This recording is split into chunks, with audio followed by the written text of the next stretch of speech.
મિત્રો આજે તારીખ છે 16/8/2026 અને અત્યારે મારી બાજુમાં તમે યુવક જોઈ રહ્યા છો। આ યુવક 2.5 મહિના પહેલાં બિહારથી ગુમ થયો હતો। ત્યાંના જે કંઈ પોલીસ સ્ટેશન છે મિત્રો એ જે લાગતું હોય ત્યાં આગળ ગુમસુદાની એક અરજી પણ આપવામાં આવી હતી। યુવક જો કે થોડો અસ્થિર મગજનો હોય એવું લાગી રહ્યું છે અને આ યુવક ગઈકાલે એટલે કે તારીખ 15/8/2026ના રોજ સવારના હળવદના સેવાભાવી જે યુવક છે હાર્દિકભાઈ મારુડા તેના ધ્યાને મોરબી ચોકડી નજીક આ યુવાન આવ્યો હતો, જેથી હાર્દિકભાઈ મારુડાએ તેને પૂછ્યું ને તેની પૂછપરછને એવું કર્યું એટલે એમને મને એવું થયું કે થોડો અસ્થિર મગજનો છે એટલે કંઈ માહિતી મળતી નથી, પરંતુ થોડો એને સાચવીને થોડી હૂંફને આપી ત્યાર પછી જો થોડી જાજી કંઈ માહિતી મળે તો એના પરિવાર સુધી આ યુવક જે છે એ પહોંચી શકે, એનો કોન્ટેક્ટ થઈ શકે અને આખરે એના પરિવાર સુધી આ યુવકનો જે કોન્ટેક્ટ છે એ કરાવી દેવામાં આવ્યો છે। હાર્દિકભાઈ આપણી સાથે છે, વધુ જે કંઈ માહિતી છે એ હાર્દિકભાઈ પાસેથી જ મેળવશું। સવારે 9:30 એમના પ્રભુજી સરા ચોકડી આસપાસ મળ્યા હતા, મોરબી ચોકડી વચ્ચે।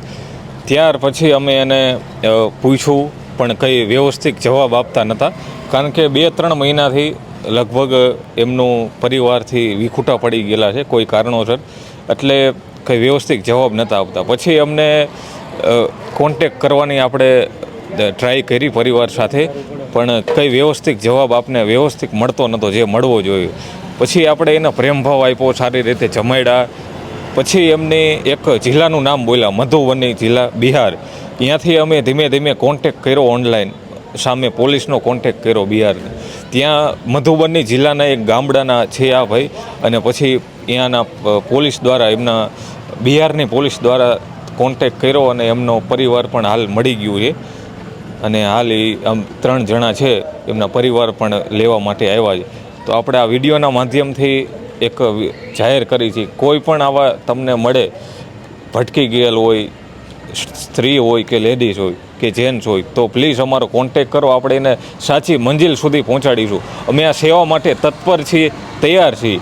આ તમે વિચાર કરો, 2-3 મહિનાથી આ ભાઈ ગુમ હતા, એટલે એમના પરિવારજનો સાથે વાત કરી, કેટલા હેરાન પરેશાન છે, એમને 15 દિવસ તો ખાધું નથી મહિનાની અંદર, 2-3 મહિનાની અંદર, એટલે ઘણા દુઃખી હાલતમાં હોય છે। સાચી ખબર એના પરિવારને જ હોય। આ જ્યારે દુઃખની પરિસ્થિતિ, પોતાનો પરિવારનો સભ્ય જ્યારે ખોવાય ને ત્યારે ઘણું બધું દુઃખ થતું હોય છે, એ તો એને જ ખબર હોય છે। હાર્દિકભાઈની આપણે સેવા જોઈ છે કે આવા કોઈ રસ્તે રખડતા ભટકતા હોય જેનું કોઈ નથી, તો એ હાર્દિકભાઈને એની આખી ટીમ છે મિત્રો, એ આવા વ્યક્તિઓને જે છે એ એમનો કબજો લે છે, એમને સાચવે છે, નવરાવા જેવો હોય તો નવરાવે, વાડ દાઢી કરવા જેવું હોય તો એ પણ કામ કરે, અને ત્યાર પછી એના પરિવાર સુધી પહોંચાડવાની જે કંઈ વ્યવસ્થા છે એ 5 દિવસ થાય તો 5 દિવસ સુધી સાચવે અને એના પરિવાર સુધી આ હાર્દિકભાઈને એની ટીમ છે મિત્રો એ આવા વ્યક્તિઓને પહોંચાડે છે। આ બિહારના છે, કીધું ને 2.5-3 મહિનાથી આ રસ્તો મતલબ કે ઘરેથી ગુમ થઈ ગયા હતા અને ત્યાર પછી ગુજરાત ને પછી હળવદ પહોંચી ગયા।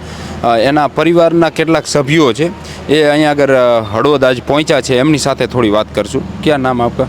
मेरा नाम राधेश्याम दास हुआ। मेरा घर बिहार मधुबनी जिला बेला में पड़ रहा है। हम लोग आपका क्या रिश्तेदार है?